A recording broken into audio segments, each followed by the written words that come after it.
Heute sprechen wir ausnahmsweise mal über ein aktuelles Thema, und zwar über die Bundestagswahl 2025.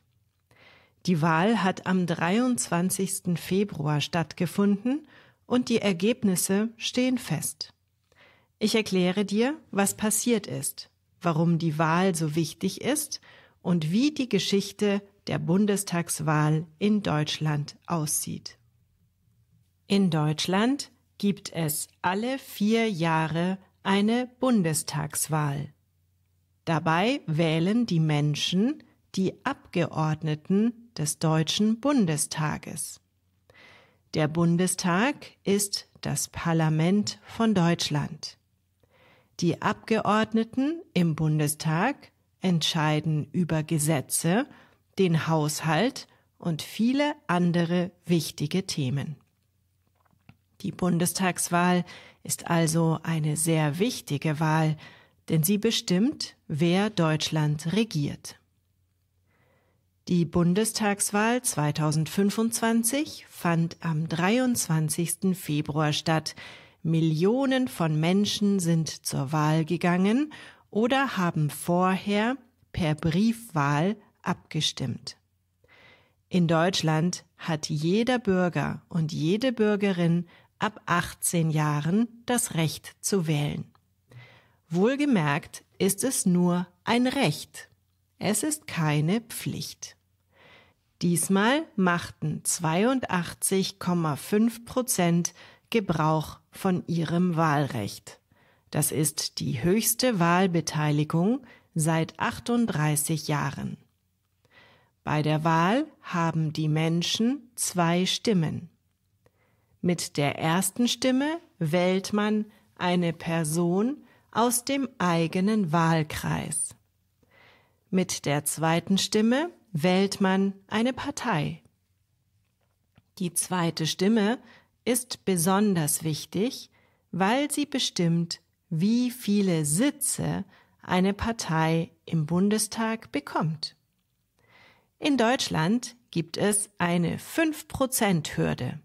Das bedeutet, eine Partei muss mindestens 5% der Stimmen bekommen, sonst kommt sie nicht in den Bundestag. Diese Regel gibt es, damit nicht zu viele kleine Parteien im Parlament sitzen und es zu kompliziert wird. Die Bundestagswahl 2025 war spannend. Viele Menschen haben über die Zukunft Deutschlands diskutiert. In den letzten Jahren gab es große Herausforderungen, zum Beispiel die Energiekrise, den Klimawandel und wirtschaftliche Probleme. Das größte Thema im Wahlkampf war allerdings die Migration. Es gab in den Monaten vor der Wahl einige terroristische Anschläge in Deutschland. Sie wurden von Männern aus Afghanistan oder Syrien begangen. Auch meine Stadt München war betroffen. Hier raste kurz vor der Wahl ein afghanischer Mann mit seinem Auto in einen Demonstrationszug. Eine Frau und ihr Kleinkind starben, viele weitere Menschen wurden verletzt. Taten wie diese lösten bei den Menschen verständlicherweise Angst und Bestürzung aus, aber auch Wut. Das ist mit ein Grund, warum die konservative Union aus CDU, CSU die meisten Stimmen gewonnen hat. Zweitstärkste Partei war die in Teilen als rechtsextrem eingestufte Partei AfD. Olaf Scholz, der bisherige Bundeskanzler Deutschlands, und seine Partei, die SPD, haben sehr viele Wählerinnen und Wähler verloren. Die FDP, die ebenfalls in der Regierung war, hat ebenfalls viele Stimmen verloren und schaffte es nicht über die 5%-Hürde. Das bedeutet, dass sie im nächsten Bundestag gar nicht mehr vorhanden sein wird. Und die Grünen haben ebenfalls Stimmen verloren. Einige Politiker haben aus diesen Verlusten ihre Konsequenzen gezogen und werden sich aus der Politik zurückziehen. Warum war diese Wahl besonders? Zum einen, weil zum ersten Mal eine in Teilen rechtsextreme Partei die zweitstärkste Kraft ist. Allerdings haben die anderen Parteien schon lange gesagt, dass sie nicht mit dieser Partei zusammenarbeiten werden. Sie bleibt also in der Opposition. Das bedeutet, dass sie nicht in der Regierung ist, sondern sozusagen die Gegner der Regierung sind. Der zweite Grund ist, dass der Bundestag verkleinert wird. Viele Menschen hatten sich beklagt, dass der Bundestag zu groß war. 736 Abgeordnete gab es in der letzten Legislaturperiode. Und das ist sehr teuer für den Staat. Denn all diese Menschen haben zum Beispiel ihr eigenes Büro und Angestellte.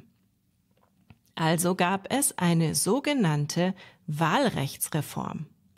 Der neue Bundestag wird also nur noch 630 Abgeordnete in Berlin haben. Wer wird das sein? Klar ist, dass der Bundestag männlicher wird. Es sind sehr viel weniger Frauen im Bundestag. Das liegt daran, dass die Union und die AfD die meisten Menschen in den Bundestag schicken. Und diese konservativen Parteien haben nicht viele Frauen in ihren Reihen. Parteien wie die Linke, die SPD und die Grünen achten darauf, dass das Verhältnis ausgeglichen ist. Ihnen ist die Gleichberechtigung der Geschlechter wichtig. Nach der Wahl müssen die Parteien jetzt überlegen, wie sie eine Regierung bilden. In Deutschland gibt es fast nie eine einzige Partei, die alleine regieren kann. Deshalb gibt es meistens eine Koalition. Das bedeutet, dass sich 2 oder mehr Parteien zusammenschließen und gemeinsam regieren. Die letzte Regierung bestand aus 3 Parteien, der SPD, den Grünen und der FDP. Sehr wahrscheinlich wird die nächste Regierung aus der Union und der SPD bestehen. Das werden aber letztlich die Koalitionsverhandlungen zeigen. Das bedeutet, dass die Politiker untereinander verhandeln müssen, wie sie das Land regieren möchten. Sie müssen sich in manchen Punkten auf Kompromisse einigen. Am Ende steht dann ein Koalitionsvertrag. Dort steht alles drin, was die Parteien in ihren 4 Jahren machen wollen. Das erste Bild von Verhandlungen hat in den sozialen Netzwerken bereits für Spott und Häme gesorgt. Es zeigt einen Tisch, an dem 6 Menschen sitzen. Es sind Politiker der CSU und CDU. Keine einzige Frau ist dabei.